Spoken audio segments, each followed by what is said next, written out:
The Monogatari series is an urban fantasy revolving around Araragi Koyomi, a third-year high school student who has almost restored his humanity after briefly becoming a vampire during spring break. One day, a classmate of his, the reclusive Hitagi Senjougahara, falls down a flight of stairs at school into Koyomi's arms. When he catches her, he soon realizes that she has no weight due to her being possessed by an oddity, or better said, an apparition. Monogatari shocked me. I loved watching what I saw, and for a dialogue-heavy anime, it kept me much more invested than I thought I would be in the series. The fantasy, mystery, and horror elements of the series were done extremely well, and the characters as well as the interactions among the cast is by far my favorite aspect of the series. Was this show groundbreaking and mind-blowing? Maybe a little bit. Was this show Fullmetal Alchemist or ReZero level? Not a chance. That statement probably pissed you Mono fans off, didn't it? Now before you go to the comments and type a whole paragraph as to why it's one of the greatest pieces of fiction ever made and why it clears my favorite anime, please hear me out, would you? The series didn't immediately crash my list of favorites, but I sure as hell enjoyed what I saw. The best of the best production combined with its out-of-this-world dialogue, cohesive storytelling, and a very strong cast of characters made for an amazing watch that genuinely shocked me. So let's talk about it. If you haven't seen the series, skip ahead to the timestamp right up there for my reasons as to why you should watch it, as I'll be covering all the parts I saw, which is up until the second season, just about more than half of the series. So just skip ahead to that timestamp up there. Trust me, it's not worth having the show spoiled for you. Alright, ladies and gentlemen, this is how the Monogatari series shocked me. Bakemonogatari was pretty okay for me. It worked very well as an introduction, setting up each and every amazing character as well as their conflicts and themes. The background music and production really caught me off guard. It was very unique and made for quite the experience. Overall, it is safe to say that the production of the series is by far the best in all of anime. Shaft Studio made absolute wonders with the amazing scenery, marvelous backgrounds, swift motion, and perfect color palettes which reflected the said mood of any scene present. Considering that this series is a character-driven one, why not cover the actual characters themselves? Araragi Koyomi is my inspiration in life. Want to know how he inspired me? Well, I'll tell you about all the things that he does to Okay, all weirdness and jokes aside, Araragi is quite the main character. He first comes off as very strange and maybe off-putting to certain viewers, but I really like him as a character. He represents the themes of heroism, kindness, and hypocrisy to a great extent. Araragi is a great main character, one with an amazing personality and great writing behind him. I absolutely enjoy every single moment where he is on screen because I know I'm in for either an amazing interesting dialogue that keeps me entertained, great gory action which always has me cheering for Araragi, or just a general great interaction. I probably wouldn't be able to give Araragi justice coming off what I've seen of the series because I haven't seen Owari, which I hear is where he gets a lot of development, but I'm generally happy with the Araragi I've seen so far. He's a great character and I'm sure he'll end up as one of my favorites once I finish the series. Hitagi Senjougahara is breathtaking. She has arguably the best and unique personality in every medium I have come across, and although she may not be the deepest of characters or the best written, she by far shines the most in her characterization and interactions. From the very first episode, Senjougahara stands out with her unique and quirky attitude as well as her great design. I really liked how she was built up as a character. Her conflict and struggles with her tackling her past came off as very interesting to me and had me rooting for her to succeed, and when she overcame them, it brought a genuine smile to my face. Compared to the other characters, Hitagi isn't as present as much as them, but when she does eventually show up, she takes the spotlight with ease. Senjougahara's wordplay and compelling unpredictable nature make for the best interactions in the show. Her voice actor is astonishing. Hell, she even broke the fourth wall. When Senjougahara showed up, I thought to myself that she would definitely be my best girl and no one could ever overtake her. And then Hanekawa came. Hanekawa is perfect. From her design to the themes her character tackles, I can't help but find her perfect. Her personality may not be as gripping or appealing as Senjougahara, but I still find her to be extremely likable. Hanekawa's character arcs are some of my favorite from the Monogatari series. Although they may come off as boring and repetitive to some, I found them to be entrancing because as soon as Haneko was introduced, I found myself rooting for her more than any other character in the series, so of course I would love to see the character I supported most succeeding and growing. Her development from Bakemonogatari to the second season was beautiful. I really liked how she came to stop averting her gaze from her true feelings and learning to tackle the challenges she faced. Tsubasa Tiger was definitely one of my favorite arcs from the Monogatari series, and that last episode was really enough to make a grown man cry. Hanekawa doesn't know everything, she just knows what she knows. Bakemonogatari served as a great introduction for the series. It may not have been as great as later parts, but it did what it meant to do. We were introduced to Senjougahara, Hachikuji, Kanbaru, Nadeko, and Hanekawa, and we bared witness to their conflicts and character arcs, which weren't bad at all in the slightest. Bakemonogatari was not perfect, and I definitely could understand if you didn't enjoy it, but it still served as a great start with a very great ending, which left me very excited to continue the rest of the series. Next up for me to watch was the Kizumonogatari movies, and they blew me away. We were given an answer to the great mystery of how Araragi became a vampire and what exactly was the young girl named Shinobu Oshino. These movies added a lot to Araragi's character and gave us one of the best female characters in fiction, with Shinobu, or better said,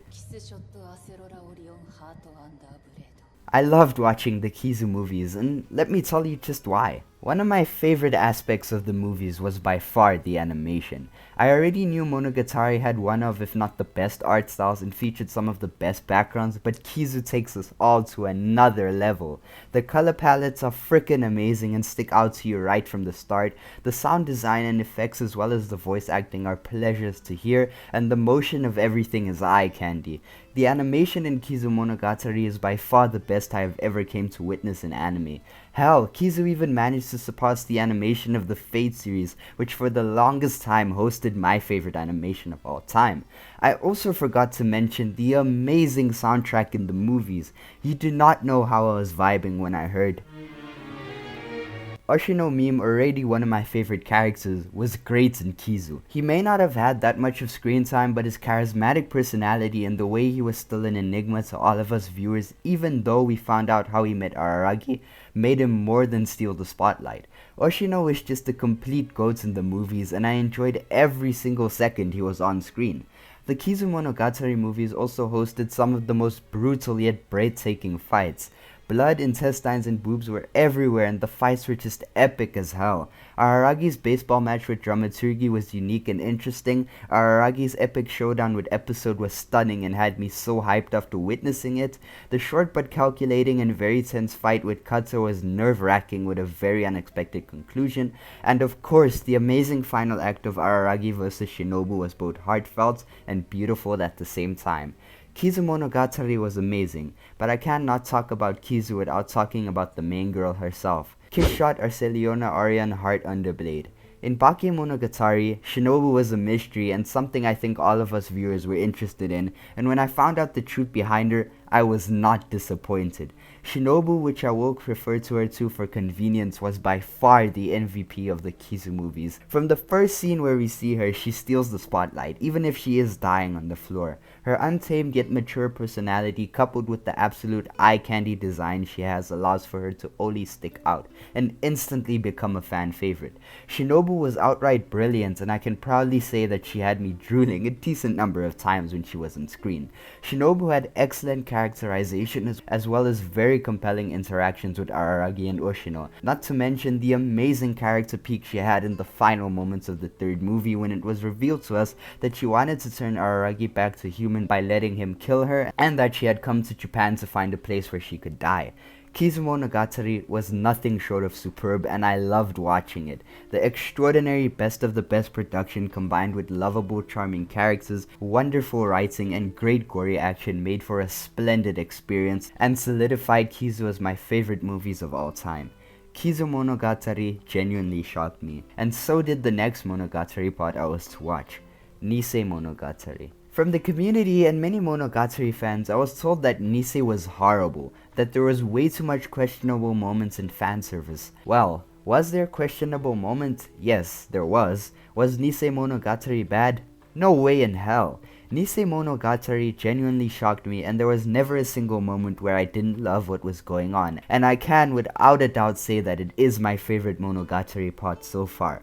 So, why did Nisemonogatari shock me, and why did it end up making me think that Monogatari might be my favorite anime of all time once I finished it?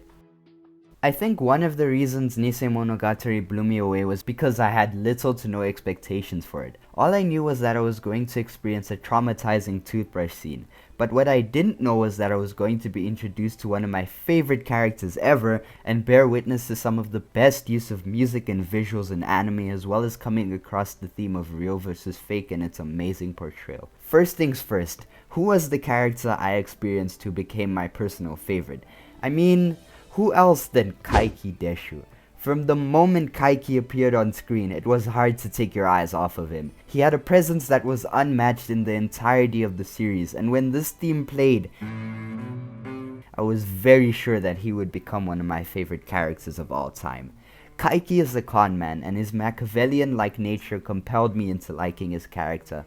Kaiki is cunning, devious, and unpredictable. His constant habit of lying and lust for money was a very intriguing character trait for me, and although those habits may be characterized quite oddly, it was an undeniable fact that many people were like that in the real world. Money does make the world go round, after all. That fact gave Kaiki a sense of humanity, and a little of his characters seemed to portray the themes of humanity's greed and indulgence in pleasures to a good, but not extreme extent. Although Kaiki has an outright brilliant personality with good themes connected to his character along with great characterization, I very much believe where Kaiki shines the most is his interactions.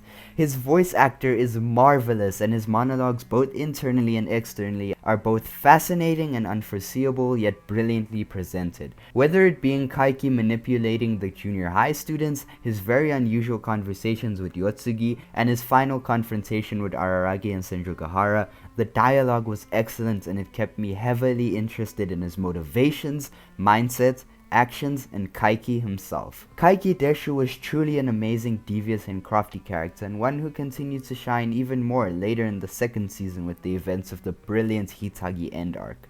The other characters in Nisemonogatari were okay. Araragi was Araragi, Shinobu became more vibrant, and Senjougahara got a lot of development, overcoming her past and having an amazing dynamic with Kaiki. Yotsugi and Yozuru weren't half bad characters and had an amazing fight against Araragi and Shinobu. But, what about the Fire Sisters? Well, in hindsight, I found them extremely annoying. And that still hasn't changed, but later on they became bearable. I am not the biggest fan of them, but Tsukihi's Phoenix arc was beautiful with the production, music, events that transpired, the shocking plot twist, and the route her character took. Araragi's decision after finding out the truth behind Tsukihi and their final interaction in that arc brought it to an amazing and satisfying conclusion, which left me with an everlasting great impression of Nisemonogatari. The toothbrush scene did that too, but hey, we don't talk about that here.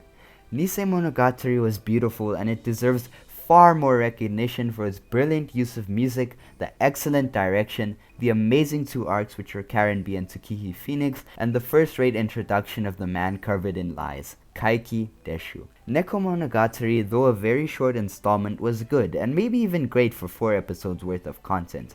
Hanekawa had stunning characterization and some good developments. The Shinobu screen time was always a blessing, and Araragi was Araragi, and Oshino was still the charismatic enigma we'd always known. There isn't really anything much to talk about with Nekomonogatari, but I enjoyed it because of its stellar production, great character building, and development for the girl who doesn't know everything, but just knows what she knows. And Shinobu as well as Oshino's screen time. The second season of the Monogatari series builds on a lot of things and gives many characters outstanding conclusions, whilst also setting up future mysteries and plot points that have me wondering just who or what is the girl named Ogi Oshino. The very first arc is off to an incredible start. Hanekawa is given the spotlight and she absolutely does not disappoint. Hanekawa represents many amazing themes and this arc capitalized on them to a great extent. She finally realizes her mistakes and ill will, deciding to stop averting her gaze from the truth and finally make up with her parents, giving her character a magnificent mini-conclusion, and like I very much said earlier, that last episode was truly enough to make a grown man cry. Tsubasa Tiger solidified Haneko as one of my favorite female characters of all time. Mayoi Jisiangi was good. The plot took a very unexpected turn, and it had me really shocked by how the world of Monogatari could have changed just because of that one singular event Araragi chose to change. Adult Hachikuji was pretty great to see, and the finale of this arc was brilliant with some pretty great characterization for Shinobu and Hachikuji, which I really enjoyed. The next arc, oh boy, Nadeko Medusa, was shocking, brutal, and astonishing. The girl known as Nadeko Sengoku, whose previous conflict from Bakemonogatari that wasn't solved, was given the main role. This arc was amazing, and although like the Fire Sisters I am not very fond of Nadeko, I can't deny that her character from a critical point of view is outstanding. We see this innocent little girl who we believe to be manipulated turning out to be the true mastermind and who just hid her true evil emotions through escapism, believing she hadn't done anything wrong but was merely repaying a debt. This arc added to the mystery of Augie, and the stakes were higher than ever with Araragi and Shinobu on the verge of death. I do admit that the ending was a bit underwhelming, but it set up Hitagi End, which concluded everything from Nadeko Medusa excellently. Shinobu Time really caught my heart. What I haven't mentioned throughout the course of this video so far was that Hachikuji was one of my favorite characters from the series, and this arc in a sense broke me, and was also enough to make a grown man cry. Shinobu's backstory was finally given light, and it did not disappoint. Yotsugi and Izuku Gaien were very interesting characters, but even though this arc was meant to be for Shinobu, the one character who I believe to be the MVP was none other than Hachikuji. Hachikuji was just amazing. This arc takes all of the things that were built up for her character and gives her a phenomenal conclusion. It turns out that she too portrays the theme of escapism through acting lost and trying to stay with Araragi longer, something that came unexpectedly, yet to us viewers deep down we still knew that it was true. Shinobu Time was one hell of a arc because of how it gave us great insight to both Hachikuji and Shinobu, giving them splendid characterization and development. The final arc of the second season, and probably the best out of all of them, was Hitagi End. The devious and scheming Kaiki himself had returned, but not to wreak havoc, but rather help the one whose life he had previously brought to ruin.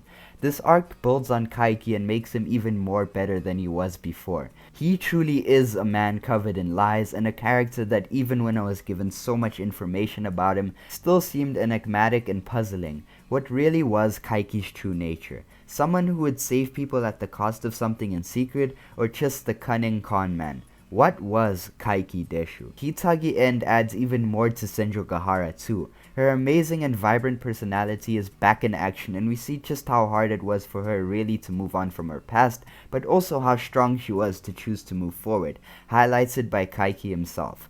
Nadeko too was great in this arc. Again and again, her theme of escapism was ever present, and her nature was very intriguing to me. How she wanted to kill the person she loved, how she hid what she loved to do, and how the person she treasured the most actually hurts her was very appealing to me. Hitagi End was outright excellent because of how it built on the already great characters and their golden interactions, in addition to its awesome conclusion that only gave us more questions about the being that was Ogi Oshino. I probably can't give it justice as I am now, but I can say that Hitagi End was absolutely stunning. Now, hey there people who haven't seen Monogatari, how does it feel to be missing out on this great series? It doesn't feel good now, does it? Let me convince you to watch this amazing series. First of all, Monogatari has the best and unique production in all of anime, which has to be experienced by every fan. The calming OSTs, the quick eye and action shots, and the best backgrounds with the most peculiar yet still impressive visuals. The Monogatari anime is something special and something you need to experience. It is a character-driven story, with the story moving forward as new characters appear along with their conflicts, and the characters are really some of the best fiction has to offer. They tackle thought-provoking and intricate themes that a decent amount of people could find enjoyable and resonate with. Monogatari definitely has the best female cast in all of anime manga, with females that aren't just used for eye candy and fan service. You should watch Monogatari because it is a great anime with very memorable and likable characters, along with the best of the best production in anime and some of the greatest dialogue and character interactions there is. Monogatari is brilliance and something everyone has to experience, and I can't stress that fact enough. That, ladies and gentlemen, brings us to the end of the video. If you like my content and if you're new here, please consider subscribing, but since you're already watching this far into the video, you probably do like this kind of content, so if you don't mind, clicking that subscribe button would really help me out and brighten up my day. Tell me if you are going to watch Monogatari in the comments, and if you have seen it, what do you like about it? I make sure to reply to all of the comments because you guys choosing to comment on my video instead of the millions of others on YouTube means the world to me. This is going to be me signing off. Stay safe and remember to leap into space. I'm out. Peace!